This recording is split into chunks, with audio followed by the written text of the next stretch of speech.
మత్తయి సువార్త 24వ అధ్యాయము 29 నుంచి 35 వచనాలు చదువుకుందాం. ఆ దినముల శ్రమ ముగిసిన వెంటనే చీకటి సూర్యుని కమ్మును, చంద్రుడు కాంతిని ఈయడు, ఆకాశము నుండి నక్షత్రములు రాలును, ఆకాశమందలి శక్తులు కదిలింపబడును.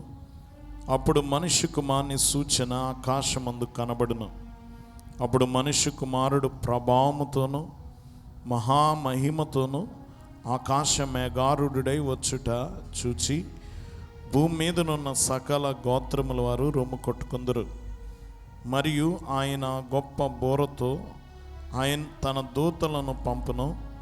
వారు ఆకాశం యొక్క ఈ చివరి నుండి ఆ చివరి వరకు నలుదిక్కుల నుండి ఆయన ఏర్పరచుకున్న వారిని పోగు చేతురు. అంజూరపు చెట్టును చూచి ఒక ఉపమానం నేర్చుకున్నది. అంజూరపు కొమ్మ లేతదై చిగురించినప్పుడు వసంత కాలము ఇంకా సమీపముగా ఉన్నదని మీకు తెలియను. ఆ ప్రకారమే మీరు ఈ సంగతులన్నీ జరుగుట చూచినప్పుడు ఆయన సమీపమనే ద్వారము దగ్గరే ఉన్నాడని తెలుసుకునడి. ఇవన్నీ జరుగు వరకు ఈ తరము గతింపదని నిశ్చయముగా మీతో చెప్పుచున్నాను. ఆకాశమును భూమియు గతించును గాని నా మాటలు ఏమాత్రము గతింపవు. ప్రార్థించుకుందాం. మహిమ కలిగిన మా ప్రభువా, పెండ్లి కుమారుడమైన మా ప్రభువా, సమస్త నరులను ప్రేమించి నరుల భారము భరించి నరులకు విమోచనము నీ ప్రాణము ద్వారా సమకూర్చిన తండ్రి, నీకు అనేక వందనాలు. ఈ రెండవ రాకడ సిద్ధపాటు మాసములో పండుగ దినములో మేమందరము నీ వైపుకు చూచుచూ ఉన్నాం. పండుగలో ఉన్న దీవెనలు మాకు అనుగ్రహించుము. నీ రాకడను మేము చూచుచు రాకడ గురిగా పెట్టుకొని ఆ గురి వైపుకు మేము ఈ లోకములో పయనించి నీ రాకడలో ప్రభా మేము నీతో పాటు యుగయుగాలు ప్రభా రాజ్యమేలుటకు సహాయము చేయమని నీ సన్నిధిలో అడుగుచున్నాం. తండ్రి, నీవు మధ్యాకాశంలోనికి వచ్చినప్పుడు మేమందరం ఎత్తబడి వధువుగా నీ ప్రక్కన నిలవబడి నీతో ఐక్యమై యుగయుగాల జీవితాన్ని నీతో జీవించగల ధన్యత దయచేయమని దేవా, వచ్చిన ప్రతి బిడ్డకు ఈ గొప్ప భాగ్యం ప్రసాదించమని యేసు నామమున వేడుకొనుచున్నాం తండ్రి. దేవుని సన్నిధిలో ఉన్న ప్రియ విశ్వాసులారా, క్రీస్తు యేసు యొక్క దివ్య దీవెన మనలో ప్రతి ఒక్కరికి ప్రభు అనుగ్రహించును గాక. దేవుని సన్నిధిలో ఉన్న ప్రియ విశ్వాసులారా, ప్రాముఖ్యమైన వాక్య భాగాన్ని మనం ధ్యానం చేస్తూ ఉన్నాం. మనము బైబిల్ గ్రంథం అంతా కూడా ప్రభు చుట్టూ తిరుగుతుంది. ఈ బైబిల్ గ్రంథం యొక్క కథకి కథానాయకుడు ప్రభువే. పాత నిబంధన అంతా ప్రభు వైపు చూస్తుంది. క్రొత్త నిబంధన వెనక్కి తిరిగి ప్రభువుని చూస్తుంది. చరిత్ర ప్రభు వైపుకు ప్రభు చుట్టూ తిరుగుతుంది. ఈ భూమి ప్రభు చుట్టూ తిరుగుతుంది. గమనించండి, ఈ కథ అంతటికి కథానాయకుడు ఆయనే. ఆయన రాక కొరకు పాత నిబంధన, ఆయన రెండవ రాకడ కొరకు క్రొత్త నిబంధన అంతా ఎదురు చూస్తుంది. రెండిట్లో కూడా నిరీక్షణ అనేది కనబడుతుంది. మనం చూస్తే ఈ రెండిటికి ప్రవచనాలు ఉన్నాయి. ప్రభు మొదటి రాకకు ప్రవచనాలు ఉన్నాయి, రెండవ రాకడకు కూడా ప్రవచనాలు ఉన్నాయి. కానీ ఒక భక్తుడు దీని గురించి ఒక పరిశోధన చేసి 300 కంటే ఎక్కువ రెండవ రాకడ ప్రవచనాలు బైబిల్ గ్రంథంలో ఉన్నాయి అని రాశాడు. ఎన్నట? 300 కంటే ఎక్కువ. గమనించండి, ఇది ఎంత ప్రాముఖ్యమైందంటే ప్రతి ఒక్క ప్రభు యొక్క మొదటి రాకడ ప్రవచనానికి సరిపడా 8 ప్రవచనాలు రెండో రాకడ గురించి ఉన్నాయట. బైబిల్లో ఒక ప్రవచనం ప్రభు మొదట రాకడ గురించి ఉంటే 8 ప్రవచనాలు రెండో రాకడ గురించి ఉన్నాయని ఒక పరిశోధన చేసి చెప్పాడు. అంత ప్రధానమైందన్నమాట ప్రభు యొక్క రెండవ రాకడ. దేవుని బిడ్డలారా గమనించండి. కాబట్టి మనల్ని ఈ నిష్పత్తి, ఒక ప్రవచనం మొదటి రాకడ, 8 ప్రవచనాలు రెండవ రాకడ అనే నిష్పత్తి ఆయన రాకడ, రెండవ రాకడ యొక్క ప్రాముఖ్యత, ఆవశ్యకత గురించి వివరిస్తూ ఉన్నాయి. అదంత ప్రధానం మనకి. కాబట్టి గమనించండి, ఇది ఎలాంటిది అంటే మన విశ్వాసానికి ముగింపదే. ఎంతవరకు నమ్మాలి ప్రభుని, ఎంతవరకు నమ్ముతూ ఉండాలి అంటే ప్రభు వచ్చే వరకు. ఎంతవరకు? ప్రభు వచ్చే వరకు. నీ విశ్వాసానికి క్లైమాక్స్ అన్నమాట ఇది ప్రభు యొక్క రాక. దేవుని బిడ్డలారా గమనించండి, ఆయన భూమి మీదకి రావడముతో 1000 ఏండ్ల పాలన మొదలవుతుంది. భూమి మీద ఆయన రాజ్య పరిపాలన అప్పుడు మొదలవుతుంది. కాబట్టి గమనించండి, ఈ తరం యొక్క ముగింపు, రాబో తరం అనగా క్రీస్తు పరిపాలన యొక్క ప్రారంభము ఆయన రెండవ రాకడతో జరుగుతాయి.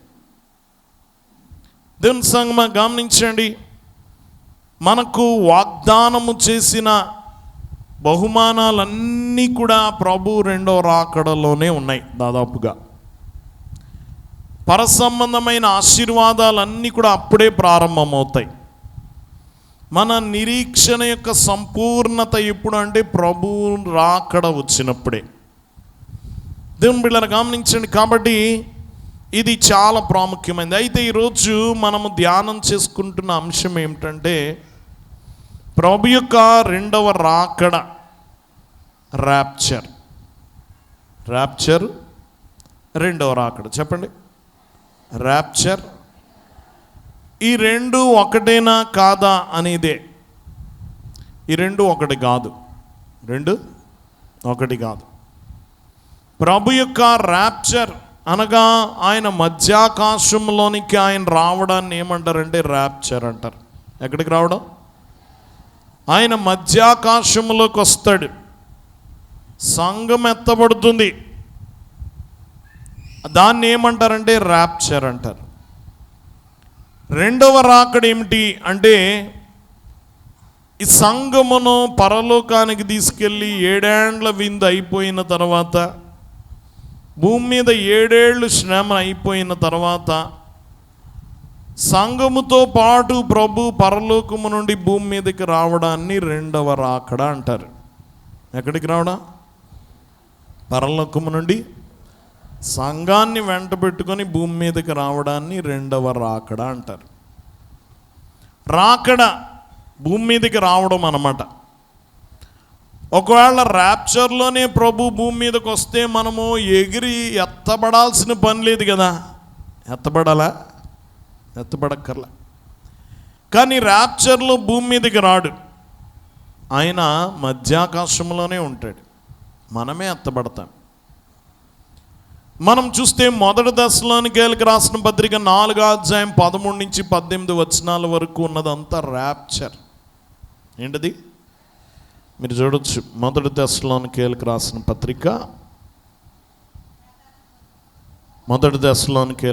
పత్రిక 4వ అధ్యాయము 13వ వచనములో, సహోదరులారా, నిరీక్షణ లేని ఇతరుల వలె మీరు దుఃఖపడుకున్న నిమిత్తమో నిద్రించున్న వారిని గూర్చి మీకు తెలియకుండా మాకు ఇష్టం లేదు. 15వ వచనం చదువు. మేము ప్రభు మాటను బట్టి మీతో చెప్పినది ఏమనగా, ప్రభు రాకడ వరకు సజీవులమై నిలిచిండు మనము నిద్రించిన వారి కంటే ముందుగా ఆయన సన్నిధిని చేరము. ఆర్భాటముతోనూ ప్రధాన దూత శబ్దముతోనూ దేవుని బోరతోనూ పరలోకము నుండి ప్రభు దిగివచ్చును.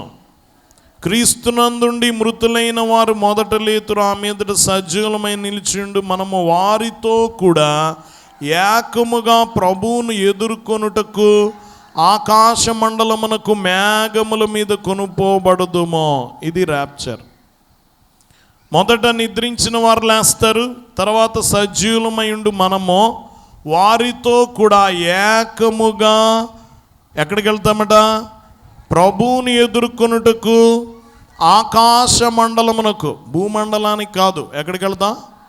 ఆకాశ మండలమునకు మేఘముల మీద కొనిపోబడుదుము. ఇది ర్యాప్చర్ అన్నమాట. ఇది ర్యాప్చర్. మనం వెళ్తాం, మనం ఎదుర్కోవడానికి వెళతాం. దీన్నే పెళ్లితో పోల్చారు. గమనించండి, మనం చూస్తాం ప్రకటన గ్రంథం 19వ అధ్యాయం 6 నుండి 9 వచనాల వరకు మనం చూస్తాం. గొర్రెపిల్ల వివాహోత్సవ సమయం వివాహముతో పోల్చబడింది. గొర్రెపిల్ల వివాహము. ర్యాప్చర్కున్న ఇంకో పేరేంటి? గొర్రెపిల్ల వివాహము. అది ర్యాప్చర్. ఈ వివాహము ప్రభు అంతఃపురములో నుండి వస్తాడు, వధువు గదిలో నుండి వస్తుంది. ఎక్కడికి వస్తుంది? ప్రభు అంతఃపురం అంటే పరలోకము నుండి మధ్యాకాశానికి ఆయన వస్తాడు. వధువు గదిలో నుండి, అనగా సంఘములో నుండి, మన్ని లోకము నుండి వేరు చేసి ఈ గదిలో ఉంచాడు. ఏ గదిలో? సంఘము సన్నిధి అనే గదిలో పెట్టాడు. ఎక్కడ పెట్టాడు? చూడండి, ఇప్పుడు పెళ్లి చేసుకునేవారు ప్రదానం చేసుకుని పెళ్లి కూతురుని తీసుకొచ్చేస్తారు కదా, తీసుకొస్తారు లేదా? తీసుకొచ్చి ఎందులో పెడతారు? గదిలో పెడతారు. గదిలో సిద్ధపడడానికి. మళ్ళీ ఇంటికి వెళ్తుందా పెళ్లి కూతురు? వెళ్ళకూడదుగా, ఊరు దాటి వచ్చేసిందిగా. పెండ్లి కుమార్ని ఊరిలోకి వచ్చేసింది కానీ ఇంటిలోకి వెళ్ళా. ఎక్కడుంది? గదిలో పెట్టారు, విడిది గది. అక్కడ సిద్ధపడడానికి ఆమెను ఉంచారు. ఆ పెళ్లి వరకు ఏం చేయాలి? ఆమె సిద్ధపడాలి. సిద్ధపడిన తర్వాత ఆమె వివాహ వేదిక దగ్గరికి వెళుతుంది. పెళ్లి కుమారుడిని ఇంటికి వెళ్ళిపోదు. ఎక్కడికి వెళ్తుంది? వేదిక దగ్గరికి వెళుతుంది. పెళ్లి కుమారుడు ఆయన ఇంటిలో నుంచి అక్కడికి వస్తాడు, వేదిక దగ్గరికి వస్తారు. ఇద్దరు అక్కడ కలుసుకుంటారు, అక్కడ ఐక్యమవుతారు, వారిని జతపరుస్తారు. వారు ఒకరితో ఒకరు ఏక శరీరముగా ఏకాత్మగా అక్కడ మారిపోయిన తర్వాత ఇప్పుడు పెండ్లి కుమార్ని చేయి పట్టుకొని పెండ్లి కుమార్తె అంతఃపురములో అంటే పరలోకానికి వెళ్తుంది. పెండ్లి కుమార్ని ఇంటికి వెళ్తుంది. అంతేనా? అందుకే వివాహముతో పోల్చబడింది. గొర్రెపిల్ల భార్య తన్ను తాను సిద్ధపరచుకుంటుంది. ఇప్పుడు ప్రస్తుత కాలం ఏం జరుగుతుందంటే గదిలో ఏం జరగాలి? సిద్ధపడాలి. ఇప్పుడు నువ్వు వేరు చేయబడ్డావు, లోకము నుండి ప్రత్యేకింపబడ్డావు, లోకము నుండి వేరు చేయబడ్డావు, సంఘములోకి తేపడ్డావు. నువ్వు వచ్చి వెళ్ళిపోవడం కాదు, ఇక్కడ ఉండిపోవడానికే తేపడ్డావు. నువ్వేం చేయకూడదు, ఇక వెళ్ళొచ్చా? ఎక్కడో గంతు అక్కడో గంతు ఇచ్చా, లోకంలో గంతు ఇక్కడో గంతు ఇచ్చా. నువ్వు సంఘములో నాటబడ్డావు. ఏం చేయబడ్డా? గమనించిన మనము అనేక సంఘాల నుంచి వచ్చాం. మీ సంఘంలో మీరు నాటబడ్డారు. ఆ తోటలో ఏం చేయబడ్డారు? నాటబడిన తర్వాత నీకు ఎక్కడ ఉండాలి? చెట్టు ఎదగాలంటే ఎక్కడ నాటబడాలి? నాటబడిన చోటే ఉండాలి. ఎక్కడ తీసి అక్కడ నాటి, అక్కడ తీసి అక్కడ నాటితే ఎదుగుద్దా? చచ్చిపోతుంది. నువ్వు సంఘములో నాటబడ్డావు. ఇక లోకముతో పని లేదు నీకు, ఇక లోకముతో పాలు లేదు నీకు. ఇక లోకములో కొంచెము, దేవునిలో కొంచెం ఉండడానికి వీల్లేదు. పూర్తిగా నువ్వు దేవుని సన్నిధిలో దేవునికి అంకితమై, దేవుని చేత ప్రదానము చేయబడిన నీవు, దేవుని చేత స్వీకరించబడిన నీవు, ఇక దేవునికి అంకితమై దేవుని తలంపుతో ఆయన ఎప్పుడు ఎదుర్కొంటామా అన్న ఆలోచనతోటే ఉండాలి. ఎక్కడ? సంఘములో, సన్నిధిలో. ఇక్కడి నుంచి నువ్వు ఎక్కడికి వెళ్తావు? పిలుపు వస్తుంది. పెళ్లి టైం అయిపోయింది అనేటప్పటికి నీకు పిలుపు వస్తుంది. అప్పుడు ఎక్కడికి ఎగిరెళ్తాం? మేఘముల మీద కొనిపోబడతాం. దేని మీదట? గమనించండి, ఇందాక పాడుకున్నారు, మేఘములపై యేసురాజు రాగానే మనం కూడా దేని మీద వెళ్తామట? మేఘాల మీద. ఎప్పుడైనా ప్రయాణం చేశారా? మేఘాల్లోంచి ప్రయాణం చేస్తున్నాం ఫ్లైట్ ఎక్కితే కదా, కానీ మేఘం మీద ఎక్కలేదు. ఇప్పుడు ఎక్కితే ఉంటాం ఏంటంటే కింద పడతాం అంటారు కదా, అంత తేలికైపోతాం అనమాట. మనం వెయిట్ లాస్కి ఇక్కడ ట్రై చేస్తున్నాం కానీ నిజంగా వెయిట్ లాస్ అప్పుడు అవుతాం అనమాట. ఏమెక్కి వెళ్తాం పైకి? మేఘం మీద ఎక్కి వెళ్తాం. మేఘం మీద ప్రభువుని ఎదుర్కోవడానికి వెళతాం. ఆయనతో ఐక్యమై ఆయన వెంట పరలోకానికి, విందులోకి వెళతాం. అది ర్యాప్చర్. అదేంటి? 7 ఏండ్లు విందులో మనం పరలోకములో ఉండగా, భూమి మీద మిగిలిన వారు 7 ఏండ్లు శ్రమల గుండా వెళుతుండగా, ఆ 7 ఏండ్లు ముగింపులో ప్రభుతో పాటు భూమి మీదకి అప్పుడు వస్తాం. ఆయన మధ్యాకాశంలోకి రాడప్పుడు, నేరుగా ఎక్కడికి వస్తాడు? భూమి మీదకి వస్తాడు. అదే ప్రభు ఆరోహణం అవుతున్న సమయంలో దేవదూతలు చెప్పారు, మీరు ఏ విధంగా ప్రభు వెళ్ళుట చూచారో ఆ విధంగానే ప్రభు భూమి మీదకి వస్తాడని. భూమి మీదకి వస్తాడు, మధ్యాకాశంలో కాదు. ఆ దాన్ని ఏమంటారంటే రెండవ రాకడ. రెండవ రాకడది. ఏం రాకడ? రెండవ రాకడ. మొదటి రాకడ భూమి మీదకి వచ్చాడా? ఎక్కడికి వచ్చాడు ఆయన? భూమి మీదకి వచ్చాడు మొదటి రాకడలో. రెండవ రాకడ కూడా రెండవ రాకడ అని ఎప్పుడు అనాలంటే ఆయన భూమి మీదకి వస్తేనే అది రెండవ రాకడ. మధ్యాకాశంలోకి వస్తే రెండవ రాకడ కాదు. కాబట్టి ఆయన భూమి మీదకి వస్తాడు 7 ఏండ్ల శ్రమల తర్వాత. దీని తర్వాత 7 ఏండ్ల శ్రమలు అయిపోగానే సంఘమును వెంట పెట్టుకొని వస్తాడు. గమనించండి, వాక్యం రాగానే రావడం హర్మగెద్దోని యుద్ధంలో పాలు పంచుకుంటాడు. అంత్యక్రీస్తును ఓడిస్తాడు, తన రాజ్యం భూమి మీద స్థాపిస్తాడు. 1000 ఏండ్లు సుదీర్ఘమైన పరిపాలన జరిగిస్తాడు భూమి మీద. అందుకొస్తాడు 1000 ఏండ్ల పాలన. రెండవ రాకడలో అందుకొస్తాడు. కాబట్టి ఈ రెండిటికి తేడా ఉంది. ర్యాప్చర్కి, రెండవ రాకడికి, రెండిటికి తేడా ఉందా లేదా? కాబట్టి గమనించండి, దీన్ని మనం గమనించాలి. ప్రభు రెండవ రాకడ అని మనం పండగ చేసుకుంటున్నాం. ఈ రెండిటికి తేడాలు జాగ్రత్తగా గమనించండి.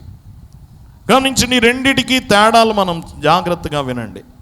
ఒకటి, మొదటిసారి గమనించండి, ర్యాప్చర్లో పరిశుద్ధుల కొరకు వస్తాడు. చెప్పండి, 8 చెప్తాను, జాగ్రత్తగా జ్ఞాపకం ఉంచుకోండి. ఒకటి, ర్యాప్చర్లో పరిశుద్ధుల కొరకు. చెప్పండి, పరిశుద్ధుల కొరకు వస్తాడు. రెండవ రాకడలో పరిశుద్ధులతో వస్తాడు. ఎవరితో వస్తాడు? మొదటిసారి ర్యాప్చర్లో పరిశుద్ధుల కొరకు వస్తాడు.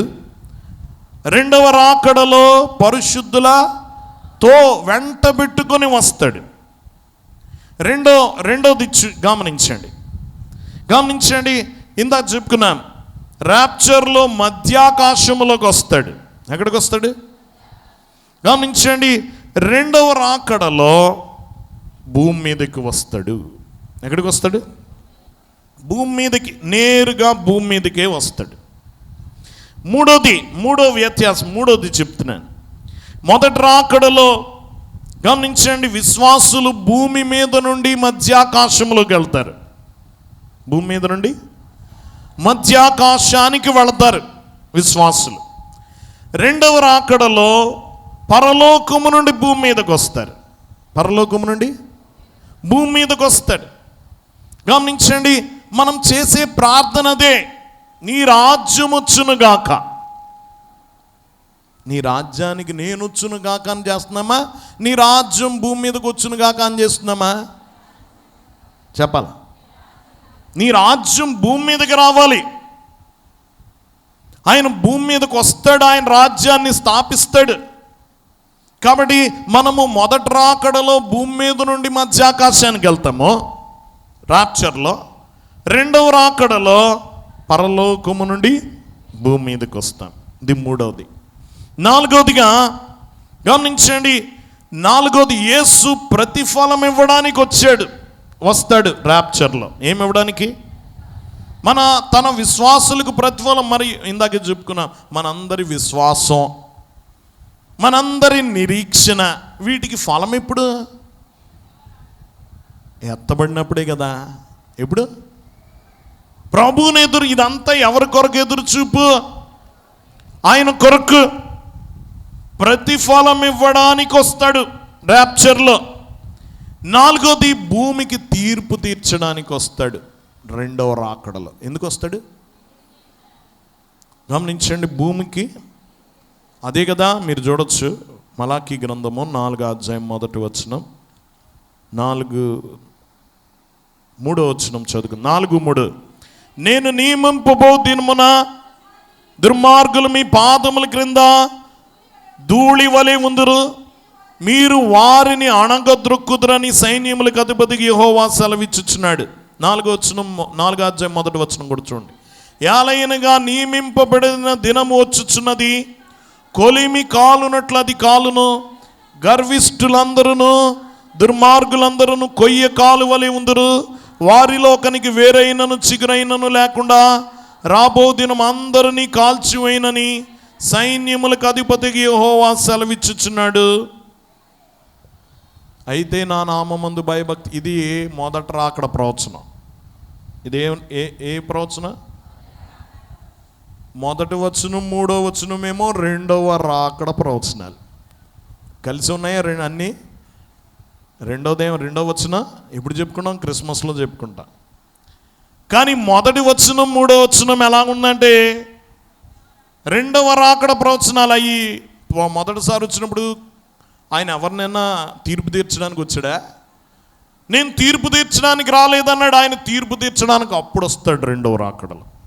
ఇప్పుడు రాప్చర్లో ప్రతిఫలం ఇవ్వడానికి వస్తాడు. రెండవ రాకడలో భూమికి తీర్పు తీర్చడానికి వస్తాడు. 5వదిగా గమనించండి, వాక్యం వింటున్న వాళ్ళరా గమనించండి, మనం చూస్తే 5వదిగా ర్యాప్చర్లో వధువుని స్వీకరిస్తాడు.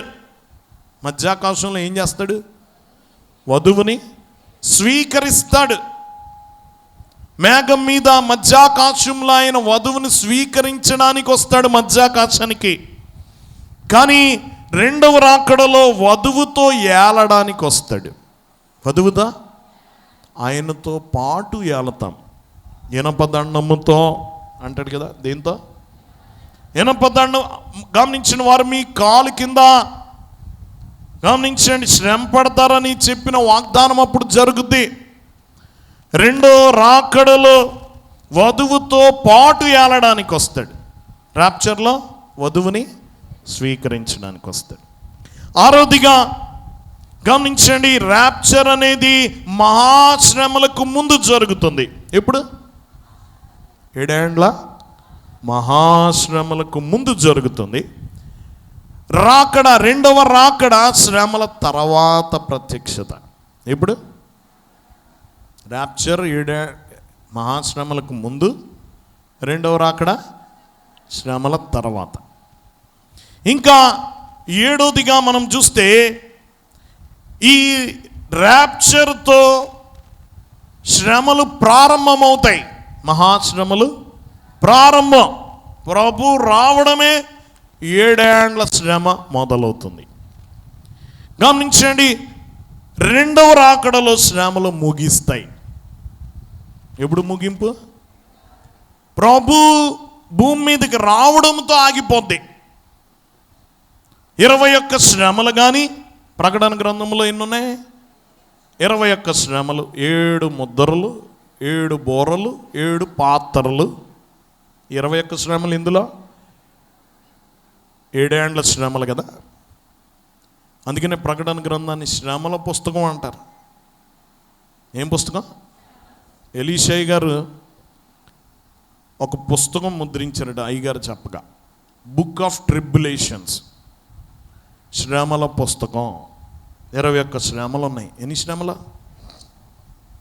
21 శ్రమలు. వీటన్నిటికీ ముగింపు ఎప్పుడు? ప్రభు భూమి మీదకి రావడంతో.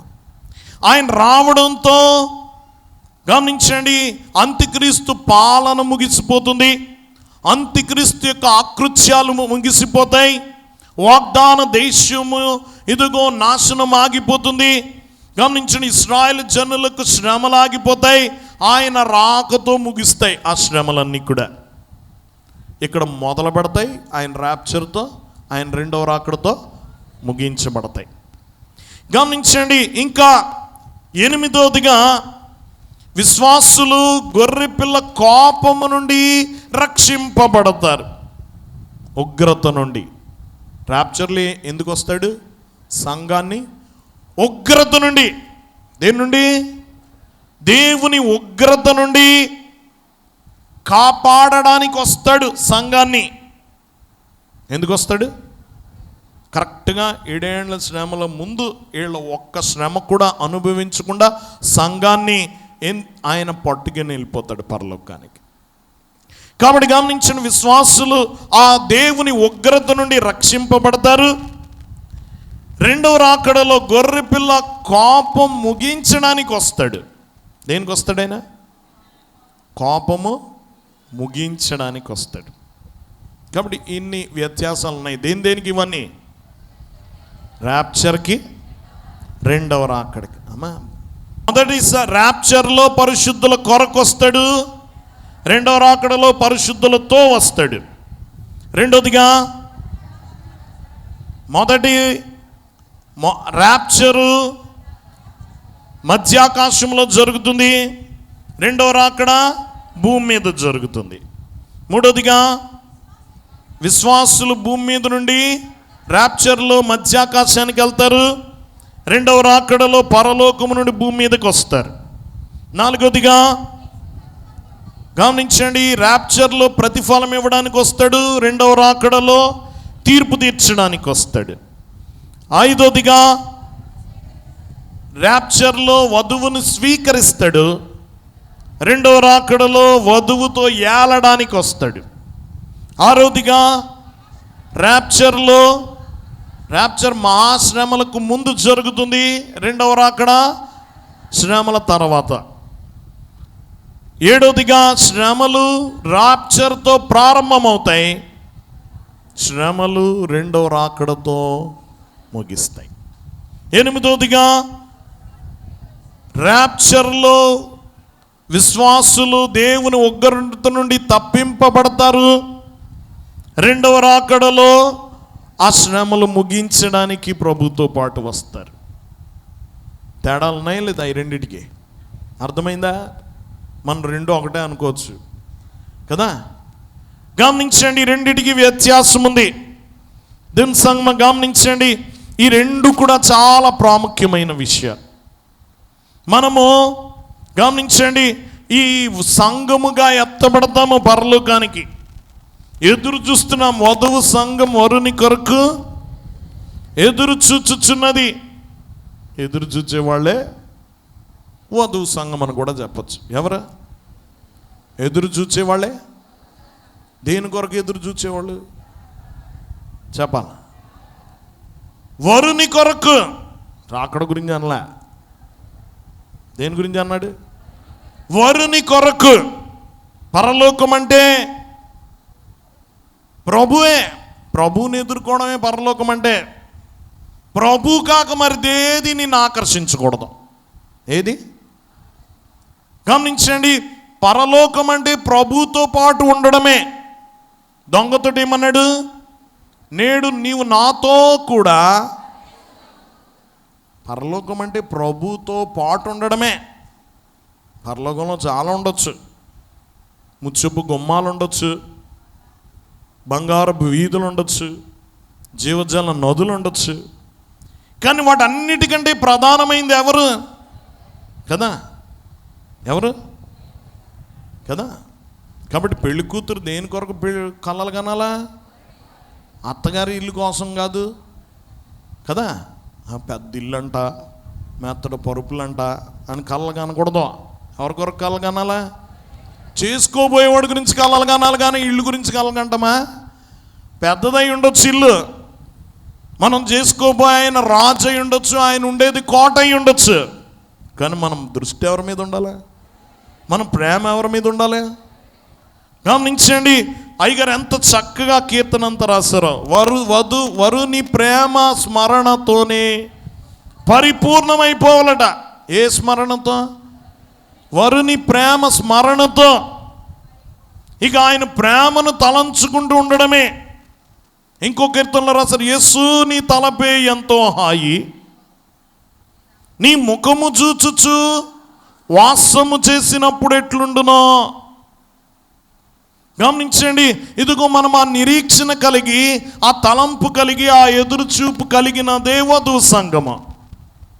దేవుని బిడ్డలారా గమనించండి, కాబట్టి ఇది ప్రాముఖ్యమైన సత్యం. ఆయన వస్తాడు ర్యాప్చర్లో మధ్యాకాశానికి, రెండోసారి భూమి మీదకి వస్తాడు. ఎక్కడికి వస్తాడు? కాబట్టి గమనించండి, మనం ఎదురు చూడాలి. మనం అందుకనే మన పలకరింపే రాకడ పలకరింపు కదా. మరణాత అనగా ప్రభువైన యేసు త్వరగా రమ్ము, ప్రభువైన యేసు వచ్చుచున్నాడు. ఒకటేనా అర్థం కదా? ప్రభువైన యేసు వచ్చుచున్నాడు. మరణాత అని మీతో చెప్పాను, దాని అర్థం ఏంటి? మన ప్రభు వస్తున్నాడు. మనకు అలవాటైపోయి దాని అర్థం చూసుకోవట్లేదు, కానీ ఒకసారి అది అర్థం చూసుకోవాలి కూడా. యేసు వస్తున్నాడు కదా అనుకోనా, ఆయన వచ్చేస్తున్నాడు. నువ్వు కూడా ఏం చెప్తావు? మన ప్రభు వచ్చేస్తున్నాడు. లోకంలో చాలా పలకరింపులు ఇతర సంఘాల వాళ్ళు చెప్పుకుంటారు కదా. ప్రైజ్ ద లార్డ్ అంటారు కొంతమంది, దేవుని స్తుతించి అంటాడు. ఎదుటివాడు కూడా ఏమంటాడు? ప్రైజ్. ఇద్దరు స్తుతించలేదు, ఎందుకే? నువ్వు స్తుతించు అనుకున్నారు, కానీ ఎందుకు ఎవరు స్తుతించలేదు కదా.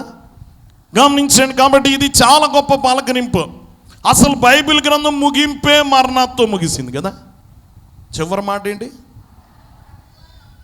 ప్రభువైన యేసు మరణాతో ముగిసిందా లేదా? బైబిల్ భక్తులే ముగింపు దేంతో చేశారు? మరణాత. కాబట్టి గమనించండి, ఇది గొప్ప పలకరింపు, ఈ కాలంలో ఎక్కువగా వాడాల్సిన పలకరింపు. దేవుని సంగమ. కాబట్టి ఇవి చాలా ప్రాముఖ్యమైనవి. ఇందులో నుంచి 4 సత్యాలు ఇందులో చూద్దాం. చదవబడిన వాక్యంలో 24వ అధ్యాయం 29వ వచనం చదువుకుందాం. ఆ దినముల శ్రమ ముగిసిన వెంటనే చీకటి సూర్యుని కమ్మును, చంద్రుడు కాంతిని ఇయ్యడు, ఆకాశము నుండి నక్షత్రములు రాలును, ఆకాశమందలి శక్తులు కదిలింపబడును. ఆ దినముల శ్రమ ముగిసిన వెంటనే. ఏ దినముల శ్రమ? 7 ఏండ్ల శ్రమ. 7 ఏండ్ల శ్రమ. దానికి ఒక లెక్క ఉంది. దానికి ఒక నెల, ఒక వారం. ఎంత? 7 ఏళ్ళు. ఎన్నేళ్ళు? గత ఆదివారం చెప్పుకున్నాం. దానియేలు గ్రంథం 9వ అధ్యాయం 24వ వచనంలో చెప్తాడు, 7 వారములు దానికి గడువు ఇవ్వబడిను. ఎన్ని వారాలు? 7 వారాలంటే 7 ఏళ్ళు 70 వారాలు. 7 వారాలు 70 వారాలు. 70 వారాలంటే 490 రోజులు. ఇశ్రాయేలీయులకు ఇవ్వబడిన గడువు ఎంతట? 490 సంవత్సరాలు అన్నాడు. గమనించండి, ఆ లెక్క మనం మొన్న చెప్పుకున్నాం. ఆజ్ఞ బయలుదేరిన నాటి నుండి యెరూషలేము కట్టవలనని ఆజ్ఞ బయలుదేరినప్పటి నుంచి అంటాడు 70 వారాలు. సరిగ్గా మనం చెప్పుకున్నాం. అందులో 69 వారాలు ఒక వారాన్ని విభజించాడు.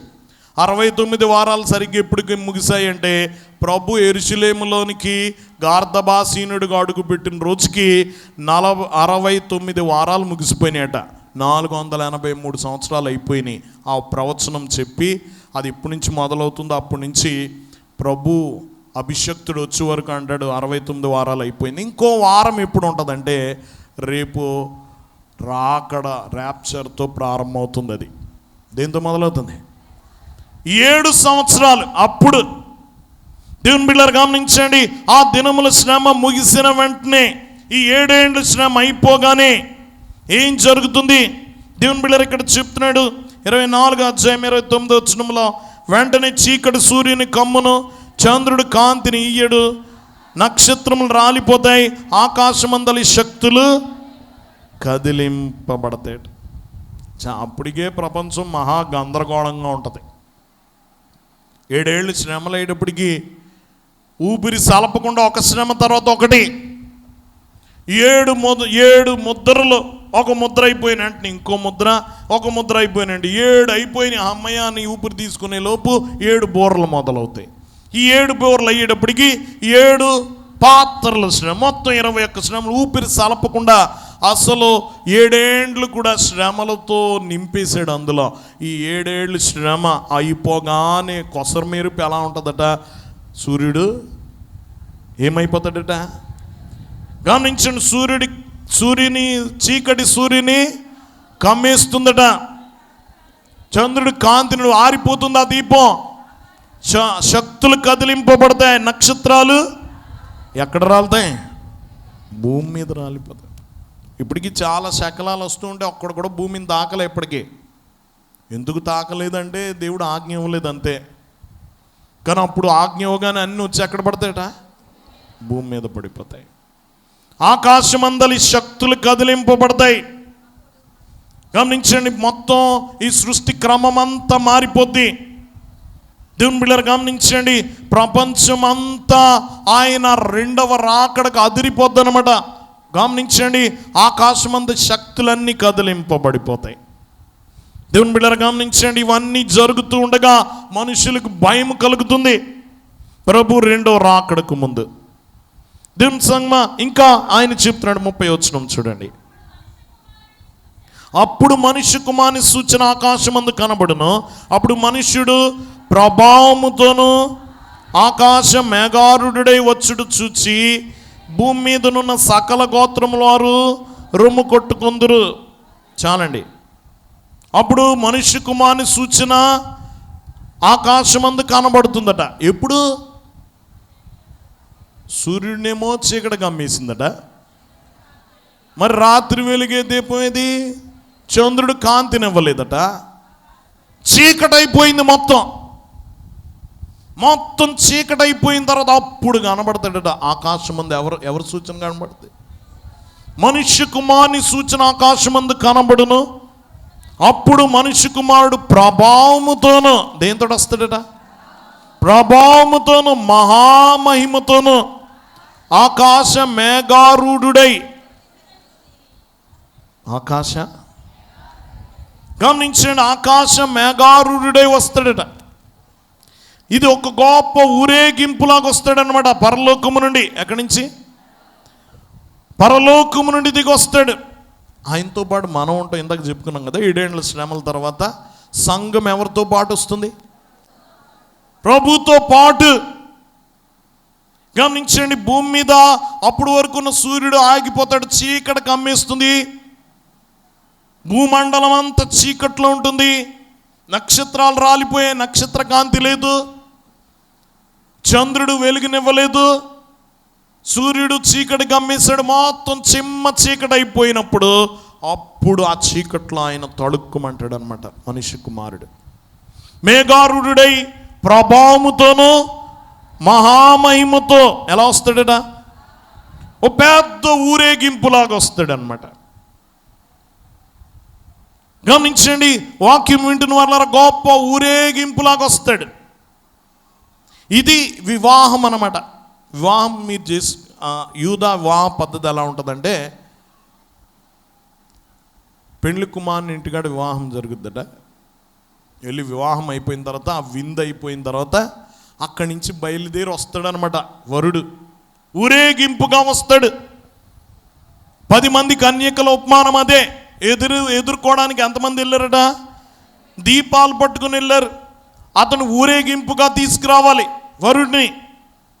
అలాగా వివాహము ఆయన కలుసుకోవడమేమో మధ్యాకాశంలో, విందేమో పరలోకంలో. ఆ విందు అయిపోయిన తర్వాత ఎక్కడికి రావాలి? భూమి మీదకి రావాలి. ఇది ఎవరిల్లు? మంద కదా భూమి మీద. ఎక్కడికి రావాలి ఇప్పుడు? ఈ ఇంటికి రావాలా. అప్పుడు ఊరేగింపుగా వస్తాడట, మహామహిమతో ప్రభావముతో ఊరేగింపుగా వస్తాడు. తేడా ఏంటంటే, నువ్వు కింద నుండి పైకి చూస్తావా, పై నుండి కిందకు చూస్తావా అనేది డిఫరెన్స్. ఆయన వెనకాల నుండి కిందకు చూసావనుకో, నువ్వు మొదటిసారి ఎత్తపడ్డావు అని అర్థం. కింద నుండి పైకి చూస్తున్నావు అనుకో, మిగిలిపోయావు అని అర్థం. మనం ఎటు నుంచి ఎటు చూద్దాం అంటే అన్న తీసుకెళ్తాడేమో, మాట్లాడట్లేదు ఎవరు. ఎటు నుంచి ఎటు చూద్దాం, అది కూడా చూద్దాంలేండి అంటారా? ఇంకా చాలా చూడాలి అప్పుడు కదా. కాబట్టి ఎక్కడి నుంచి ఎక్కడ చూడాలి మనం? ఎవరు వెంట ఉండాలి? ప్రభువు వెంట వధువుగా వైభవంగా ఆయన ప్రభావముతో వచ్చినప్పుడు ఎవరితో పాటు వెళ్ళాలి? ప్రభువుతో పాటు. ఆకాశం నుండి భూమి మీదకి మనం రావాలి. దేవుని బిడ్డలారా గమనించండి, వాక్యం వింటున్న వాళ్ళరా, అప్పుడు ఏం జరుగుతుందట భూమి మీద? ఎవరు చూస్తారట? గమనించండి, భూమి మీద ఉన్న సకల గోత్రముల వారు రొమ్ము కొట్టుకొందురు. ఎవరు?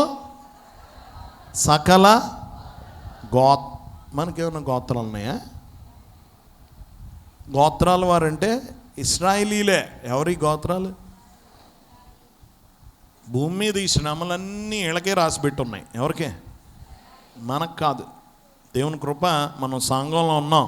వాళ్ళు అక్కడ ఉన్నారు, బయట ఉన్నారు. నమ్మలేదు వాళ్ళు. నమ్మరా? సువార్త మొదట వాళ్ళకే ప్రకటింపబడింది, కానీ వాళ్ళు స్వీకరించలే. ప్రభు ఉపమానం చెప్పాడు కదా, ఇదిగో పెండ్లి కుమారుడు విందు చేశాడు, కొంతమంది విశిష్ట అతిథుల్ని పిలిచాడు, కానీ వాళ్ళు మాకు పని లేదు, మాకు ఖాళీ లేదు, వంకలు పెట్టి మానేశారు. అప్పుడు ఎవరిని పిలిచాడు? వీధుల్లో ఉన్న వారందరినీ పిలిచాడు. విందుశాల ఎవరితో నిండిపోయింది? మొదట పిలువబడిన అతిథులతో కాదు, తర్వాత పిలువబడిన వారితో విందుశాల. మనం ఎవరాళ్ళ? మొదటి యూదులకే. వాళ్ళు అంగీకరించలే, ఫోజు కొట్టారనమాట. ఎవరికే? ప్రభుకి. కాబట్టి ఎవరికి వచ్చింది అవకాశం? వాళ్ళు చాలా తెలివైన వాళ్ళు. ఈరోజు ప్రపంచమంతా ఎవరిని చూస్తుంది? ఇశ్రాయేలీని చూస్తుంది కదా. యుద్ధం, అమ్మో ఎంత తెలివైనడు, ఎంతవరకు తెలియలేదు ప్రపంచానికి. వాళ్ళ జ్ఞానము, వాళ్ళ తెలివి, వాళ్ళ బలము, వాళ్ళ సామర్థ్యం గమనించండి. ఇప్పుడు ప్రపంచం అంతా నివ్వేరపోతుంది వాళ్ళ జ్ఞానం చూసి. ఇంత తెలివి ఉంటే ఏం లాభం? ఎవరిని అంగీకరించలే. ఎందుకు తెలివి ఇంకా? కానీ మనకి ఏ తెలివి లేదు, మనం ఏం కనిపెట్టలేదు. ఏమైనా కనిపెట్టామా? వాళ్ళు కనిపెట్టి మనం వాడుకుంటున్నాం, కానీ మనం ఏం కనిపెట్టలే. ఏ తెలివి లేకపోయినా ప్రభుని నమ్మే తెలివి ఉంది, చాలు. కాబట్టి మనం ఇందులో ఉన్నా, సంఘంలో ఉన్నాం. రేపు శ్రమలు చూడకుండా పరలోకానికి వెళ్తాం, ప్రభుతో పాటు వస్తాం. కానీ ఏడ్చేవాడు ఎవడంటే యూదులు, గోత్రాల వారు. సకల గోత్రాల వారు అన్నాడు. ఏ గోత్రాల వారు? సకల గోత్రాల వారు ఏం చేస్తారట? రొమ్ము కొట్టుకుంటారట. ఎందుకు రొమ్ము కొట్టుకుంటారో తెలుసా? అప్పుడు తెలుస్తుంది మేము ఎవరిని విసర్జించామో, ఎవరినైతే సిలువ వేసామో, ఎవరిని తృణీకరించామో, అయ్యో ఆయనే మెస్సయ్య, మేము ఇంకెవరి కోసమో ఎదురు చూస్తున్నామని ఆ రోజు రొమ్ము కొట్టుకుంటారట. ఎంత తెలివి తక్కువ వాళ్ళు. అప్పుడు వరకు అలగదాళ్ళకి. వీళ్ళు ఇంకా చూస్తున్నారు మెస్సయ్య వస్తాడని. 2000 సంవత్సరాలు అయింది ఆయన వచ్చి, ఆయన చేయాల్సింది చేసి వెళ్ళిపోయాడు. వాళ్ళు ఇంకా చూస్తున్నారు ఎవరి కొరకు? మెస్సయ్య రావాలి. మేము ఇశ్రాయేల్ దేశం వెళ్ళినప్పుడు ఒక ద్వారం ఉంటుంది, ఒకవైపు గేట్ ఉంటుంది, మూసేసి ఉంటుంది అనమాట. మెస్సయ్య అందులో ఉంచి వస్తాడని ఇంకా చూస్తున్నారు వీళ్ళు. ఆయన ఎప్పుడో వచ్చి వెళ్ళిపోవడం కూడా జరిగింది కదా. గమనించండి, వాక్యం వింటున్న వాళ్ళరా, మా నాన్నగారు ఒక కథ చెప్పేవారు. నీటిలో పద్మం ఉంటుందట, పక్కనే కప్ప ఉంటుందట. ఈ కప్ప చూస్తూ ఉంటుందట, అయ్యో నేను నీటిలోనే పుట్టాను, ఈ పద్మము నీటిలోనే పుట్టింది, కానీ ఎక్కడి నుంచో వచ్చి తుమ్మిది వచ్చి ఆ తేనె తాగి వెళ్ళిపోతుంది, ఎలాగైనా నేను తాగాలని చూస్తూ ఉంటుంది. అది చూస్తూనే ఉంటుంది, అది వచ్చి తాగి వెళ్ళిపోతుంది. యూదుల పరిస్థితి కూడా అంతే. యేసుప్రభు వాళ్ళలోనే పుట్టాడు, వాళ్ళకే సువార్త ప్రకటించాడు. ముందు సువార్త ఎవరు ప్రకటించాడు? కానీ వాళ్ళకి అందరూ ఆ రక్షణ, ఆ మకరందాన్ని మనం అందుకున్నాము, ఆ యేసుని మనం స్వీకరించాము, ఆయన సంపాదించిన రక్షణ ముందు మనం పొందుకున్నాము. వాళ్ళకి ఇంకా అందలే, వాళ్ళు కూడా కప్పలా చూస్తున్నారు, ఇంకా కళ్ళు అప్పగించి ఇంకా వస్తాడు, ఇంకా మెస్సయ్య వస్తాడని చూస్తున్నారు. ఆ రోజు కళ్ళు తెరుస్తారు, ఇదిగో మేము తృణీకరించిన యేసే, మేము ఎదురు చూస్తున్న క్రీస్తు, మేము ఎదురు చూస్తున్న మెస్సయ్య అని ఆ రోజు చూసి అప్పుడు ఏం చేస్తారు? రొమ్ము కొట్టుకొని ఏడుస్తారట. నిజమే కదా. అసలు అంత్యక్రీస్తు ఎక్కువ బాధ పెట్టేది యూదులనే 7 ఏళ్ల శ్రమల్లో. ఈ శ్రమలన్నీ తప్పును కదా యేసుని స్వీకరిస్తే. గమనించినప్పుడు ఏడుస్తారట. వాక్యం వింటున్న వాళ్ళరా గమనించండి, ఈసారి ఎలాగొస్తాడు? మహాప్రభావముతో, మహామహిమతో వస్తాడు. ఎలా వస్తాడు? ఆయన మొదటి రాకడికి రెండో రాకడికి చాలా తేడాలు ఉన్నాయి. మీరు ఇంకోసారి చూడండి. మొదటి రాకడ కొన్ని వ్యత్యాసాలు చెప్తాను, మళ్ళీ చూడండి. మొదటి రాకడలో ఎవరికీ తెలియకుండా వచ్చాడు. ఎలా వచ్చాడు? ఎవరికి? గమనించండి, చాలా నిశ్శబ్దంగా వచ్చాడు. ఆయన వచ్చినట్టు ఎవ్వరికి తెలియదు. ఇద్దరికి ఆహ్వానం, జ్ఞానులకి గొల్లలకి. దేవుని బిడ్డలారా, ఎవ్వరికి ఆ సమాచారము తెలియలే. చాలా నిశ్శబ్దంగా వచ్చాడు మొదటి రాకడలో. రెండో రాకడలో ప్రతి కన్ను ఆయన చూస్తుంది. రెండో రాకడలో మొదటిసారి ఎవరికి తెలియదు. గమనించండి, చాలా సైలెంట్గా వచ్చాడు మొదటి రాకడ. రెండోసారి ప్రతి కన్ను ఆయన చూస్తుంది. రెండోది, మొదటి రాకడలో తన్ను తాను తగ్గించుకున్నాడు. ఎలా ఉన్నాడు గమనించండి. నీ రాజు దీనుడై, గమనించండి, ఫిలిప్పీ పత్రిక 2:5 క్రీస్తు యేసును కలిగిన ఈ మనసు, ఏ మనసు? ఆయన దేవుని కుమారుడై ఉండి మనుష్య పోలికగా పుట్టాడు, దాసుని స్వరూపం ధరించుకున్నాడు, మరణం పొందాడు, సిలువ మరణం పొందినంతగా తన్ను తాను తగ్గించుకున్నాడు మొదటి రాకడలో. రెండో రాకడలో అలా రాడు. రాజులకు రాజుగా మహిమతో వస్తాడు. ఎలా వస్తాడు? తగ్గించుకొని రాడు, మహిమతో వస్తాడు. దేవుని బిడ్డలారా, మూడోదిగా దీనుడిగా వచ్చాడు. కానీ రెండవ రాకడలో వైభవంగా వస్తాడు. ఎలాగా? నాలుగోదిగా గమనించిన, మొదటి రాకడలో ఎగతాళి చేయబడ్డాడు, చంపబడ్డాడు, హింసింపబడ్డాడు, ఏమీ అనలే. ఏమి ఎగతాళి చేసిన గమనించండి, అయ్యగారు రాశారు, తిట్టినాను మరలా వారిని, తిట్టడాయను కొట్టినాను మరలా వారిని. అలాగొచ్చాడు మొదటి రాకడలో. కానీ రెండో రాకడలో అలా కాదు, ఇనప దండముతో వస్తాడు. ఎలా వస్తాడు? ఇనప దండముతో ఏలతాడు. ఇనప దండం అంటే దండం పట్టుకున్నారంటే దాని అర్థం ఏంటి? నోరు అదుపులో పెట్టుకోమని, అంతేనా? చెప్పాలి. ఎలాగా? అప్పుడు ఏది పడితే అది మాట్లాడడానికి ఉండదు. ఏ ఎగతాళి చేయడానికి వీల్లేదు. చేస్తే పడతాయి గట్టిగా అని, అంతేనా? కాబట్టి ఇనప దండముతో ఏలతాడు.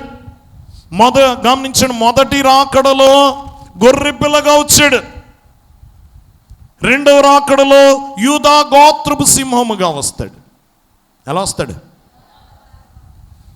గమనించండి, సార్ గొర్రె పిల్లలా రాడు, సింహములా వస్తాడు. ఆరోదిగా గమనించండి, వాక్యం వింటున్న వాళ్ళరా జాగ్రత్త గమనించండి. ఇదిగో ఆయన సిలువ మీద ఎగతాళి చేసి, నిన్ను నువ్వు రక్షించుకో అని అందరూ ఎగతాళి చేశారు, తలలూపారు. ఎవరిని చూసి? మొదటి రాకడలో ఎవరిని చూసి ఊపారు?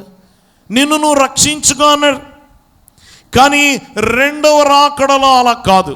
భూమి మీదకి వచ్చినప్పుడు ప్రతి వాని మోకాలు, ఎవరి నామం ముంగుతుంది? ప్రతి వాని మోకాలు. ఈరోజు యేసు నామమును వంగట్లే. ప్రపంచంలో దాదాపు సగం మంది పైనే యేసు నామమును వారి మోకాళ్ళు వంచరు ఇప్పుడు, కానీ అప్పుడు వంచుతారు. ప్రతి వాని మోకాలు రెండవ రాకడలో వంగుతుంది. ప్రతి వాని నోరు యేసువే ప్రభు అని ఒప్పుకుంటుంది, ఆయన రాజు అని ఒప్పుకుంటుంది. గమనించండి, వాక్యం వింటున్న వాళ్ళరా. కాబట్టి ఇన్ని వ్యత్యాసాలు ఉన్నాయి. మొదటి రాకడలో వినయము, విధేయత, రెండవ రాకడలో మహిమ, హెచ్చింపబడుట, ఇవన్నీ రెండవ రాకడలో. కాబట్టి రెండిటికి తేడా ఉంది. మొదటి రాకడకు రెండవ రాకడ పూర్తి వైరుధ్యం ఉంటుంది. దేవుని బిడ్డలారా, కాబట్టి ఆయన మహామహిమతోనూ ప్రభావముతోనూ భూమి మీదకి వస్తారంటున్నాడు. ఇంకా 31 వచనం చూడండి. ఆయన గొప్ప బోరతో తన దూతలను పంపును, వారు ఆకాశం యొక్క ఈ చివరి నుండి ఆ చివరి వరకు నలుదిక్కల నుండి ఆయన ఏర్పరచుకున్న వారిని పోగు చేతురు. వీరెవరు? ఏర్పరచబడిన వారు. వీళ్ళ పేరు వధువు సంఘం కాదు. వీళ్ళెవరు? ఏర్పరచబడిన వారు. శ్రమల్లో మారినోళ్ళు. ఎలా మారినోళ్ళు? లోకంలో ఉంటారు సామధాన దండోపాయాలని, నెమ్మదిగా చెప్పాలట, తర్వాత దండించాలి, తిట్టాలి, తర్వాత కొట్టాలి. ఇప్పుడు మర్యాదగా చెప్తున్నారు, బాబు యేసు ప్రభు నమ్ముకొని బతిమలాడుతున్నావా లేదా? చెప్పాలి. దండిస్తున్నామా? బ్రతిమలాడుతుంటే వీళ్ళు ఏం చేస్తున్నారు? మతాన్ని ప్రచారం చేసేస్తున్నారు, మన మీద పడుతున్నారు వీళ్ళు కదా. గమనించండి, వారు ఇప్పుడు మెత్తగా చెప్తున్నారు. రేపు ఈ మాటలకి లొంగని వారందరూ కూడా 7 ఏండ్ల శ్రమల్లో దెబ్బల ద్వారా మారుతారన్నమాట. ఎలా మారుతారు? దెబ్బలు, శ్రమలు. ఒకదానికంటే ఒకటి పెద్దది. మొదటి శ్రమ కంటే రెండోది పెద్దది. గమనించండి, ముద్రల కంటే బోరలు భారంగా ఉంటాయి, బోరల కంటే పాత్రలు ఇంకా కఠినంగా ఉంటాయి. ఈ శ్రమలు ఇదిగో అంతకంతకు ఎక్కువైపోతాయి. మారిన వారిని దేవుడు దాచిపెడతాడట. 7 ఏండ్ల శ్రమల్లో మారిన వారు ఏం చేస్తాడు? మీరు చూడండి, ప్రకటన గ్రంథం 6వ అధ్యాయం అంత ముద్రల శ్రమలు ఉంటుంది. 7వ అధ్యాయం వచ్చేసరికి ఇదిగో ఇంకా శ్రమ రాబోతుండగా దేవదూత ఒక్కసారి ఆగమన్నాడు. ఏమన్నాడు? మీరు చూడొచ్చు, ప్రకటన గ్రంథం 7వ అధ్యాయము 1వ వచనం. అటు తర్వాత భూమి యొక్క 4 దిక్కుల్లో 3వ వచనం చదువు. ఈ దూత, మేము మా దేవుని దాసులను వారి నొసళ్ళ యందు ముద్రించే వరకు భూమికైనను సముద్రమునకైనను చెట్లకైనను హాని చేయవద్దని బిగ్గరగా చెప్పాను. ఒక్కసారికి శ్రమలు ఆఫ్ చేశాడు దూత. కొంతమంది మారారు, వాళ్ళకి ఏమేస్తాడట? ముద్రేస్తాడట. మొదటి 7 శ్రమలు, అది కూడా దేవుని కృప. చూడండి, 7 అనుభవించక్కర్లే. మొదటి 7 దగ్గర మారిపోయావా, నేను దాచిపెడతాడు. ముద్రేసి నేనేం చేస్తాడు? దాచిపెడతాడట. మళ్ళీ అప్పుడు కూడా మారినోళ్ళని ఇంకో 7 శ్రమలు, ఆ తర్వాత మళ్ళీ ముద్రేసి వాళ్ళ పక్కకు లాగుతాడు. ఇలాగా గమనించండి, 7 తర్వాత ఒక చిన్న ఇంటర్వెల్, మారినోళ్ళని పక్కకు తీస్తాడు. మళ్ళీ 7 తర్వాత మనం ఇదివరకు చెప్పుకున్నా, ఇదివరకు బియ్యం దంచేవారు కదా రోకళ్ళతో. కాసేపు దంచిన తర్వాత జల్లిళ్ళు వేసి ఏం చేస్తారు? జల్లిస్తారు. అప్పుడు నలిగిపోయినవి అన్నీ చక్కగా కిందకు వచ్చేస్తాయి. మిగతా పాడేస్తారా? మళ్ళీ అందులేసి మళ్ళీ దంచుతారు. మళ్ళీ దంచిన తర్వాత మళ్ళీ జల్లెడ పడతారు, మళ్ళీ వేస్తారు. ఇలా దంచుతూ ఉంటారు. ఇలా కొన్నిసార్లు అయిపోయిన తర్వాత అస్సలు నలగనే కొన్ని ఉంటాయి, తీసుకెళ్ళి బయట పడేస్తారు. కోళ్ళకో వీటికే వేస్తారు కదా. చెప్పాలా దేవుని బిడ్డలారా, ఈ శ్రమలు కూడా అలాంటివే. మర్యాదగా మారిన మనలాంటి వాళ్ళని కాకుండా మిగతా వాళ్ళందరినీ తీసుకెళ్ళి 7 ఏండ్ల శ్రమలనే అందులో వేస్తాడు అనమాట. రాకెట్లో, రోల్ అంటారా, రోట్లో వేస్తారు. 7 సార్లు దంచుతాడు రాకెట్. మొదటి రాకెట్ పేరేంటి? ముద్ర. 7 సార్లు దంచుతాడు అనమాట. ఆ 7 సార్లు అయిపోయిన తర్వాత ఒకసారి జల్లిడి పడతాడు. అదే 7వ అధ్యాయంలో ఉంటుంది. మర్యాదగా ఆ 7 దెబ్బలకే మారిపోయిన వాళ్ళు అందరికి ముద్రేసి పక్కకు దాచిపెడతాడట. వాళ్ళని కొండ గుహలోనూ దేంట్లో దాచిపెడతాడట. దాచిపెడతాడు. మళ్ళీ మిగతా వాళ్ళందరికీ శ్రమలు. ఆ శ్రమలు అయిన తర్వాత మళ్ళీ దంచుతాడు, మళ్ళీ దాచిపెడతాడు. వీళ్ళందరూ అలా ఏర్పరచబడిన వాళ్ళు ఎవరంటే శ్రమల్లో మారిన వారు. ఎవరిలో గమనించండి, మీరు చూడొచ్చు ప్రకటన గ్రంథం 7వ అధ్యాయంలో. అక్కడ అడుగుతాడు యోహాను, ప్రభువా వీళ్ళందరూ ఎవరు? 144,000 మంది యూదులు. గమనించండి, ఇంకా చెప్తాడు, ఆయా భాషలు ఆయా జాతుల్లో నుండి వచ్చిన లెక్కింప శక్యము కానీ గొప్ప జనాంగం ఎవరిళ్ళు అని అడిగితే మీరు చూడొచ్చు 14వ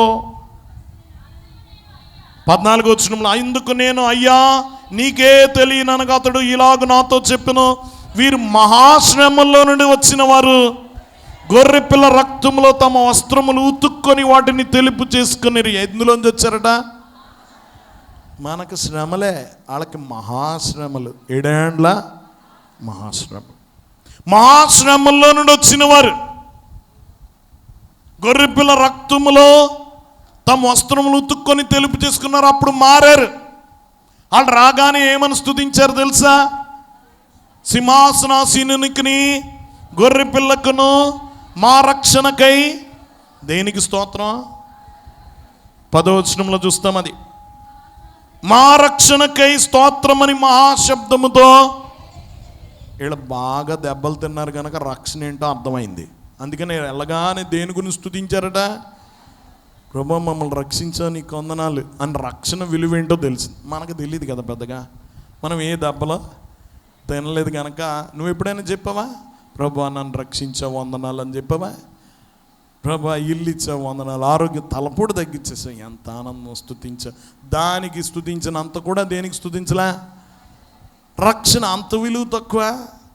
నీ తలపోటు తగ్గడానికి ఇలా అంటే చాలా తగ్గుద్ది, కానీ అలా నువ్వు రక్షింపడలే, ప్రాణం పెట్టాల్సి వచ్చింది. దానికి ఎంత స్తుతించాలి? నువ్వు ఈరోజు చెప్తావా, ఇదిగో మా రక్షణకై నీకు, ఈ రక్షణ సామాన్యమైంది కాదు. ఆ శ్రమలన్నీ నువ్వు చూస్తే నిన్ను రక్షించిన రక్షణ ఆయన ప్రాణం ఎందుకు పెట్టాల్సి వచ్చిందో, ఆయన తన కుమారుని ఎందుకు పంపాల్సి వచ్చిందో నీకు అర్థమవుతుంది. అంత గొప్ప శ్రమ నుండి నిన్ను రక్షించబోతున్నాడు. కాబట్టి ఈరోజు కూడా నువ్వు రోజు స్తుతించాలి, ప్రభా నన్ను రక్షించావు వందనాలు, మా రక్షణకై నీకు. నువ్వు ఏమి ఇచ్చినా ఇవ్వకపోయినా, స్వస్థత ఇచ్చినా ఇవ్వకపోయినా, ఇళ్ళు ఇచ్చినా ఇవ్వకపోయినా, బిడ్డలకి ఏది ఇచ్చినా ఇవ్వకపోయినా, నాకు నువ్వు రక్షణ ఇచ్చావు, ఇది చాలు. దీని కొరకు నువ్వు స్తోత్రం చెల్లించాలి. కాబట్టి వాళ్ళనమాట ఏర్పరచబడిన వారు ఎవరు? వాళ్ళందరినీ పోగేస్తాడు, ఎక్కడెక్కడ దాచిపెడతాడు దేవుడు. ఈ శ్రమల్లో, 7 ఏండ్ల శ్రమల్లో మారిన వాళ్ళు అందరినీ ఏం చేస్తాడు? దాచిపెడతాడు. అయ్యగారు అన్నారు, వీళ్ళని రక్షితులు అన్నారు. ఎవరు వీళ్ళు? వధువుగా ఉండరట. వధువు ప్రభు ప్రక్కన కూర్చుంటుందట, వీళ్ళ పాదాల దగ్గర కూర్చుంటారట. వీళ్ళది రక్షితుల మోక్షం. ఏం మోక్షం? వీళ్ళకి మొదట వధువుగా మనలాగా ప్రభుతో పాటు ర్యాప్చర్లో ఎత్తబడిన వారు అంతస్తు రాదట. వారు ప్రభు ప్రక్కన ఆయనతో సమానంగా ఆయన సింహాసనం మీద కూర్చుంటారు. కానీ వీళ్ళకి ఆ ధన్యత రాదు. వీళ్ళ దాసులు అన్నాడు. ఎవరు? రక్షితులు, ఏర్పరచబడిన వారు, వధువు సంఘం కాదు. కాబట్టి మనము మొదటి వరుసలో వెళ్ళిపోవడం మంచిది. ఆ తర్వాత వచ్చేవాడికి ఈ అంతస్తు దక్కదు, ఈ విందు దక్కదు. విందు ఉంటుందా? విందు. కాబట్టి గమనించండి, వారందరినీ ఏర్పరిచి వాళ్ళందరినీ పోగేసి వాళ్ళందరినీ తీసుకొస్తాడట. గమనించండి, వాళ్ళందరినీ పోగు చేతురు అంటున్నాడు. ఇది రెండవ రాకడలో జరిగేది. రెండవ రాకడలో ఆయన వచ్చి రాగానే వాళ్ళందరినీ పోగేసి వాళ్ళందరినీ రక్షించి మిగిలిన వారితో, అప్పుడు గమనించండి, ప్రభు వస్తాడు భూమి మీదకి, ప్రతి నేత్రం ఆయన చూస్తుంది. ఇదిగో ఆయన పొడిచిన వారు చూస్తారు అంటాడు. చూడండి, ఈ గోత్రాల వారే ఇశ్రాయేలీలే కదా పొడిచిన వాళ్ళందరూ చూస్తారు. అప్పుడు ప్రభు ప్రక్కకు చేరతారనమాట ఇశ్రాయేలీలందరూ. అప్పుడు మారని వారు ఎవరున్నారో, అప్పుడు కూడా మిగిలిపోయిన గింజలు అయితే ఉన్నాయో వాళ్ళందరినీ అంత్యక్రీస్తు పోగేసుకుంటాడు. మనం విశ్వాస ప్రమాణంలో చెప్తాం కదా, గోగు మాగోగు అను వారిని వెంట పెట్టుకొని యుద్ధానికి వస్తాడు. ఎవరి మీదకే? యేసు ప్రభు మీదకే. గమనించండి, ఈ యుద్ధం ఎక్కడ జరుగుతుందంటే మెగిద్దోన్ అనే ప్రాంతంలో జరుగుతుంది. దాన్నే హర్మగిద్దోన్ యుద్ధం అంటారు. చివరి ఫైనల్ బ్యాటిల్, ఆఖరి యుద్ధం భూమి మీద.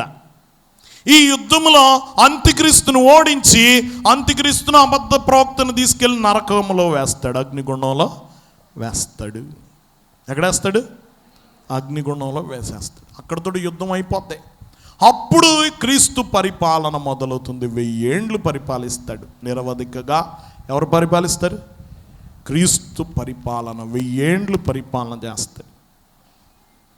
ఆయన పరిపాలన చేసినప్పుడు వధువు సంఘం ఆయనతో పాటు ఏలుతుంది. ఎవరితో పాటు? యేసుతో ఏలతాం. మనం ఏలుబడి చేయడానికి వస్తాము.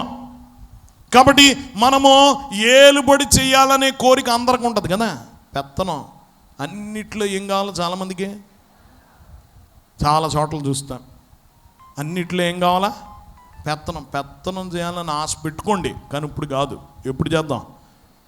అట్టు పెట్టుకోండి. ప్రస్తుతం ఇప్పుడు పెత్తనం చేస్తాం, అప్పుడు పెత్తనం చేయబడతాం. మనం ఏం చేయబడతాం? మనం పెత్తనం, మన మీద ఇంకోటి పెత్తనం చేస్తాడు. ఇప్పుడు తగ్గించుకుంటే రేపు హెచ్చింపబడతా, ఆయనతో పాటు ఏలతాం. కాబట్టి ఇప్పుడు తగ్గించుకో, ఇప్పుడు విధేయతగా ఉండు. గమనించినప్పుడు నువ్వు ప్రభుతో పాటు పరిపాలన చేస్తావు. దేవుని బిడ్డలారా, ఆ దినము కొరకు మనం ఎదురు చూడాలి. ఈరోజు ప్రధానమైన వ్యత్యాసం ర్యాప్చర్, రెండవ రాకడ. గమనించండి, వాక్యం వింటున్న వాళ్ళరా. కాబట్టి మనం దేని కొరకు ఎదురు చూడాలి? ఇప్పుడు రాకడికి ఎదురు చూస్తామా? దీన్ని కూడా ఒక రాకడ అంటారు, కానీ దాన్ని మనం వ్యత్యాసం చూపించాలంటే ర్యాప్చర్ ఇది, అది రెండవ రాకడలో ఆయనతో పాటు రావాలి, ర్యాప్చర్లో ఆయన కొరకు వెళ్ళాలి. కాబట్టి మనము ఇప్పుడు సిద్ధపడే దాని కొరకే ఈ పండగ, ఈ సిద్ధపాటు, ఇదంతా దేని కొరకు? ప్రభుని ఎదుర్కోవడానికి, ఆయనతో పాటు యుగయుగాలు ఆయనతో పాటు ఉండడానికి, ఏలడానికి, విందులో ఉండడానికి సిద్ధపాటు అంతా. మనం ఆ సిద్ధపాటు కొరకు మనకు ఉండాల్సింది ఏంటంటే ఎదురు చూపు. వధువు సంఘము వరుని కొరకు గమనించండి, ఇంకేమీ లేదు నీ అర్హత. ఇంకేమన్నా ఉందా? ఎదురు చూస్తూ ఉండు. ఎదురు చూచేదే వధువు సంఘం. ఏది వధువు సంఘం? గమనించండి, ఈరోజు పొద్దున్నే లేచి ఈరోజు కానీ ప్రభు వస్తాడేమో అని అనుకున్నారా మీలో ఎవరైనా? అన్నవారు ఉంటే చేతులతో. ఈరోజు పర్టికులర్గా ఈరోజు మంగళవారం, ఈరోజు ప్రభు వస్తాడేమో అని అనుకున్నారా? ప్రభు అన్నాడు కదా, నేడే ప్రభు అయ్యగారు రాశారు, వచ్చునని ఎవరనుకుందురో వారే ధన్యులు. ఈరోజు వస్తాడని అనుకున్నావు. అసలు ఈరోజు ఆ ప్రార్థన చేసి, ఒకవేళ ప్రభు ఈరోజు కానీ వస్తే, దొంగడు ప్రార్థన చేసి, నువ్వు వచ్చినప్పుడు నన్ను జ్ఞాపకం చేసుకున్నట్టు ప్రార్థన చేసావా? గమనించండి, నీ ప్రార్థన ముఖ్యం. నువ్వు ఎదురు చూస్తూ ఉంటే నీ ప్రార్థన వేరుగా ఉంటుంది. వేరేది అడగో. ఏది అడగో? మనకున్న 100 అంశాల లిస్టులో రాకడాలో ఎత్తబడ్డం అనేది ఎన్నో అంశం ఉంటుంది. అసలు ఉందా ఆ లిస్టులో? చెప్పాలి. చాలామంది మనలో పెద్ద సమస్య ఏంటంటే, రాకడ పాటలు పాడతాం, వాక్యాలు చదువుతాం, పండగ చేసుకుంటాం, భోజనం తింటాం, రాకడ భోజనం తింటాం, కానీ ప్రార్థన చెయ్యం. ఏది? ఆశ కలిగిన ప్రాణాన్ని దేవుడు, నీకు ఆశే లేకపోతే ఎందుకు తీస్తాడు? నీకు ఆశ ఉంటే ఎందులో కనబడాలా? ప్రార్థనలో కనబడాలి కదా. మొదట నా రాజ్యమును నా నీతిని వెతుకుడి, పిదపన్నీ దొరుకుతాయన్నాడు. మొదట కాదు, చివరి కూడా లేదు అంశం. ఉందా? పరలోకం అనే అంశం ఉందా? చెప్పాలి. ఎందుకు లేదండి? పరలోకమందున్న మా తండ్రిలో ఏదుంది? అందులో కాదు, సహజంగా అంశం ఉందా అసలే? కాబట్టి గమనించిన మొదట అడుగు, మొదట నా రాజ్యం నా నీతిని వెతుకుడి, పిదప అన్నీ దొరుకుతాయన్నాడు. పిదప ఇవ్వనలా, ఇవి కూడా ఇస్తాను, కానీ ముందేం అడగాల?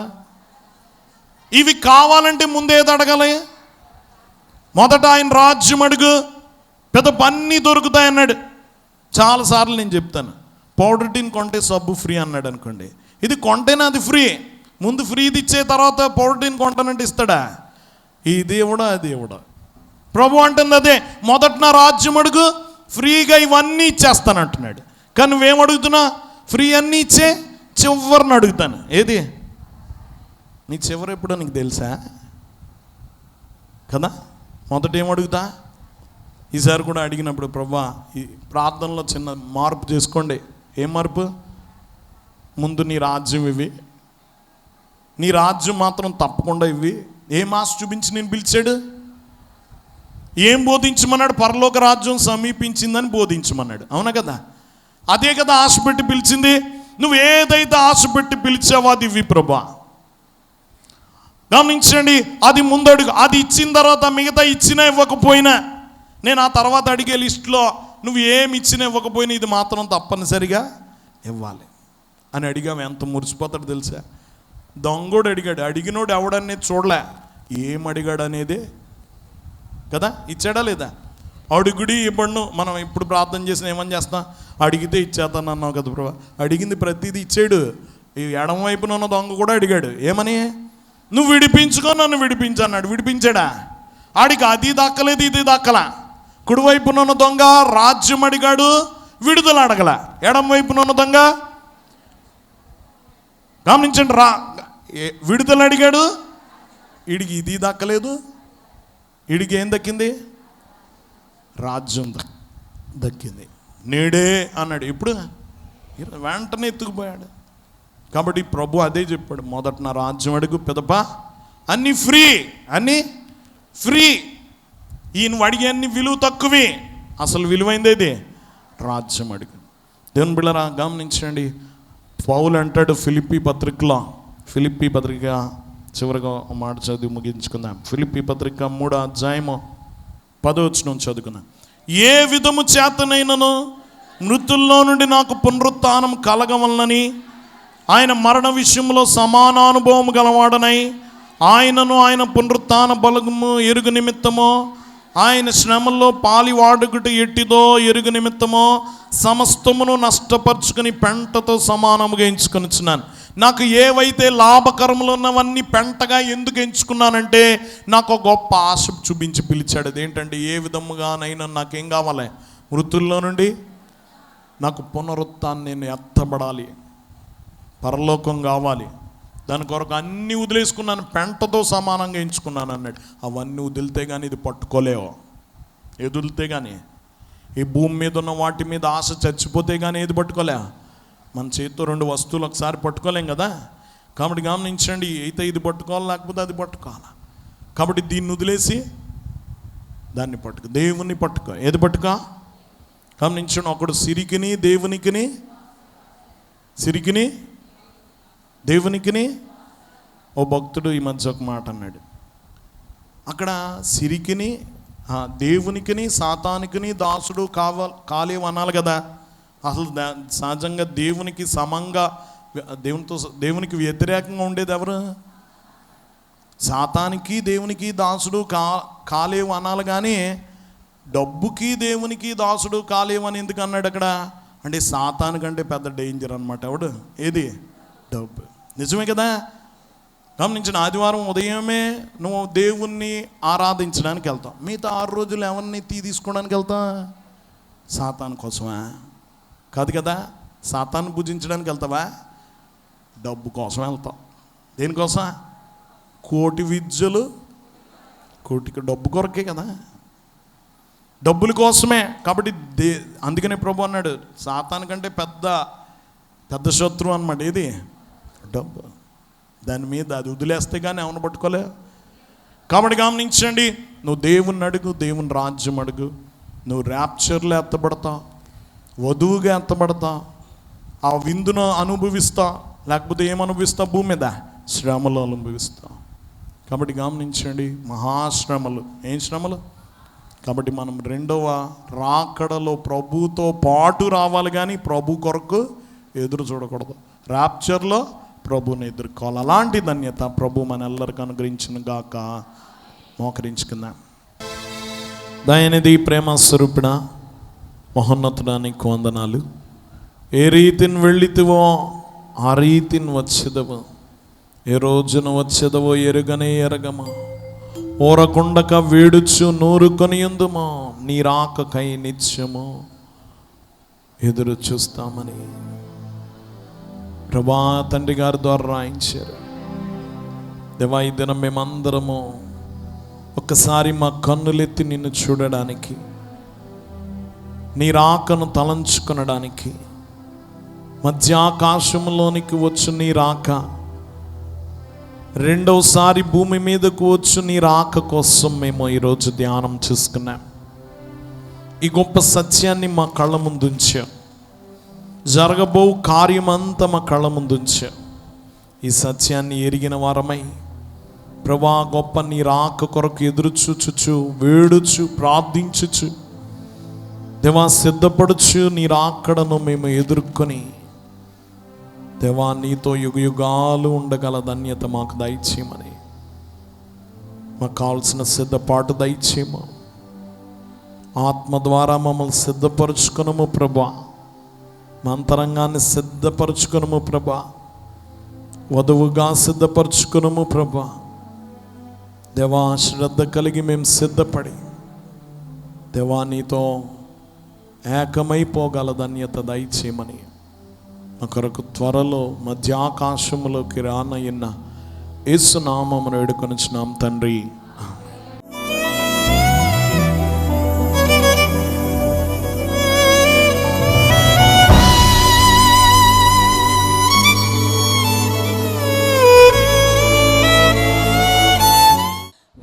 గర్భసంచిలో కంతి ఉంది, ఆపరేషన్ చేయాలని అన్నారు. శాలకు వచ్చి యాజకులతో ప్రార్థన చేసుకోగా ఆపరేషన్ లేకుండానే స్వస్థత కలిగినందుకు గట్టిగా చప్పట్లు కొట్టి దేవుని మహిమపరుద్దామండి. మనవడికి 13 సంవత్సరాలు అంటండి. ఆ కుమారుడికి బ్లడ్ షుగర్ వచ్చిందట. మరి 600 వచ్చి చాలా సీరియస్ అయిపోయిందంటండి. షాలో సాక్ష్యం చెప్తాను అనుకోగా ఆ కుమారుని దేవుడు స్వస్థపరిచి సజీవ లెక్కలో ఉంచినందుకు గట్టిగా చప్పట్లు కొట్టి దేవుని మహిమపరుద్దాం.